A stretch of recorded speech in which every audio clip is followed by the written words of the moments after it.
Сәлем достар, менің каналыма қош келдіңіздер. Сіздермен достар, бүгін мен Хаджар. Қазір мен сіздерге өзімнің мектепке кететін образдарымды көрсететін боламын.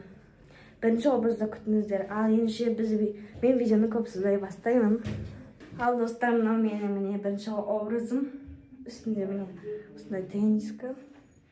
Потом біздің мектептің осындай эмблемасымен жакеті. Қазір сіздерге юбкамды, қандай юбка, қара юбка, соның барын көрсетемін. Мынау мен осындай қара юбка. Потом осындай кәдімгі мектеп форма. Екінші теннискасы бар. Осындай бомбермен, дәл осындай мектептің. Қазір сіздерге киіп көрсететін боламын.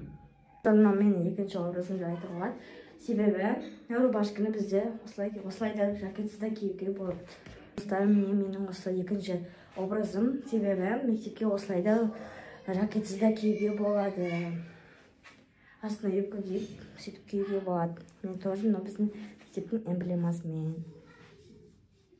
Ал достар, мынау менің үшінші образым. Осындай. Астында юбка осылайда киюге болады. Сабаққа жакетім жоқ болса, егерде осылай киюге болады.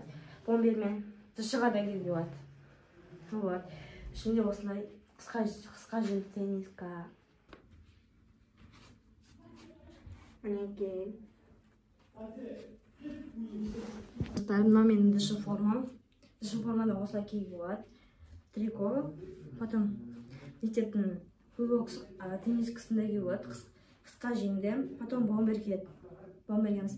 Басқа толстовкаларды бізде кигізбейді. Мынау менің дышын формам.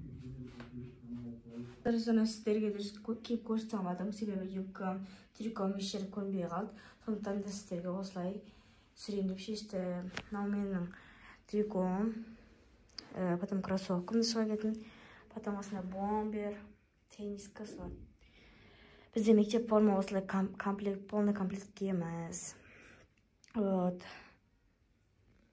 Достар, осымен менің видеом аяқталды. Сіздерге осы видеоны лайк басып, тіркеліп, комментарий жазуды ұмытпаймыз. Келесі видеода көріскенше сау болыңыздар.